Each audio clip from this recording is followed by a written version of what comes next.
Long ago, before the world moved as fast as it does now, in the wide-open heart of the Omambala Plains, there lay a village called Equilobia. It was a humble place, ringed by tall grasses and the long arms of ancient baobab trees. The mighty Omambala River ran nearby, its waters strong and patient, like the people who lived along its banks. The villagers of Equilobia were people of the earth and water. They fished the river with woven nets and carved wooden canoes. They farmed the land, coaxing maize, millet, and cassava from the soil. They sang songs to call the rains and danced to thank the sun. Life was not always easy, but it was honest and full of meaning. In the evenings, when the day's work was done and the air cooled like a blanket after fire, the people would gather around great fires.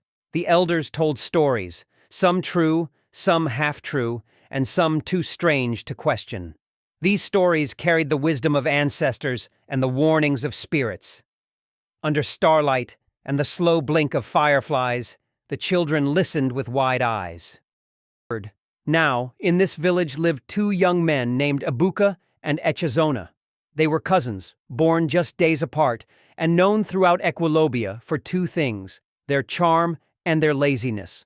While the other boys learned to cast fishing nets or build homes from mud and thatch, Ibuka and Echezona lounged beneath mango trees, cracking jokes and sipping on sweet palm wine when they could get it. "We weren't meant for sweat and soil," Echezona would say with a grin. "We were meant for big things," Ibuka would reply, staring at the clouds. "One day, riches will find us." They were clever with words, sharp with wit, and as slippery as river eels when it came to responsibility. Many shook their heads at the boys, but some, especially younger ones, were drawn in by their confidence and dreams. Then one morning, as the sun stretched itself over the plains, a stranger arrived in Equilobia. He came on foot, tall and thin, dressed in a robe that shimmered green like snake scales in the sun. Around his neck hung charms carved from bone and wood. His bag jingled with coins, stones, and things that no one in the village could name. He called himself Ajo Anu. No one knew where he came from. His eyes were pale, like ashes in a cold hearth, and when he smiled, it never reached his face. He told the villagers he was a seeker of rare things: herbs that cured forgotten sicknesses, stones that sang under moonlight. But one thing, he said, was more valuable than all the others: the golden root, a plant that shimmered like gold and pulsed with life. Found only in one place, the cursed forest of Ikpa-Agu, far beyond the river. Now, the name Ikpa-Agu brought silence to the fire circle. The elders frowned.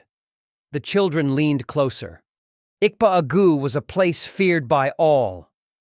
It was said to be cursed by the gods, or worse, claimed by forgotten spirits. The trees whispered your name when you passed. The rivers flowed against time. Animals looked you in the eye and asked questions in voices that were not their own. "No one who enters that forest returns unchanged," the oldest elder muttered, "if they return at all." But Ibuka and Echezona, they heard something different. They heard opportunity. Ajo Anu promised a fortune for a single golden root, more cowries than anyone in Equilobia had ever seen. Enough to buy cattle, land, wives, and never have to lift a hand again. The very thing the cousins had dreamed of. They barely waited for the sun to set. While the elders argued and the rest of the village kept their distance, Ibuka and Echezona plotted. At dawn, with a borrowed spear, a calabash of water, and dreams thicker than their common sense, they vanished into the wilderness. Some say they didn't even say goodbye. The village watched the trees swallow them whole. Far off, somewhere deep in the distance, drums began to beat, a rhythm that didn't belong to any village near Equilobia. At first, the forest welcomed them. The air was rich with fruit and the sounds of birds. The cousins laughed, picking mangoes, swinging from vines, and mocking the old stories of talking animals and backward rivers. But after the first day, the paths began to twist. They walked in circles. Trees they had passed once seemed to pass them back. The sun began to fade even at noon. Shadows moved even when nothing else did. By the second night, they were no longer laughing. They drank the last of their water. The trees leaned in, and in the wind, their names were whispered softly, Ebuka, Echezona. On the third day, they found it. A grove unlike any other, silent, still, and glowing. In the center, bathed in golden light, was the root, the golden root. It looked like a living flame buried in the ground. It shimmered, it pulsed, it called. Ebuka didn't hesitate. He ran forward, teeth gritted, and tore it from the earth with both hands. The ground shuddered, appeared. The grove was gone, the light snuffed out.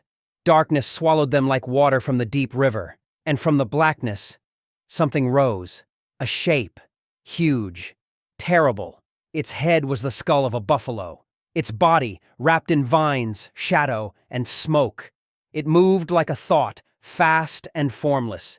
This was a Takata Ajomuo, the forest spirit of greed. Its voice was not loud, but it filled the air like thunder. You seek gold, it said, but offer nothing. You take, but do not give. You want wealth without work. So be it. You shall have it. Forever. Ebuka and Echezona turned to run. They opened their mouths to scream. But what came out was a screech. Their hands twisted into wings. Their eyes burned with fire and fear. And when the transformation was done, where two boys had stood, two vultures now perched, dark feathers, heavy wings, and eyes, still human, still watching. Back in Equilobia, days passed, then weeks, no sign of the boys, no sign of Ajo Anu. He vanished like a whisper in smoke. But something strange began to happen. Two vultures, large and unfamiliar, began to circle the village skies. They never hunted, they never nested, they simply watched. They perched where the boys once sat, beneath the mango trees. They followed those who talked of quick wealth.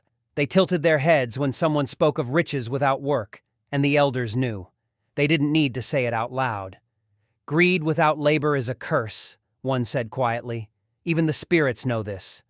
To this day, in the heat of summer, if you walk under the mango trees of Equilobia, and the wind is just right, you might see them, two vultures sitting silently, side by side. And if you listen, really listen, you might hear them whisper in voices cracked by time. We wanted quick money, but ended up as vultures.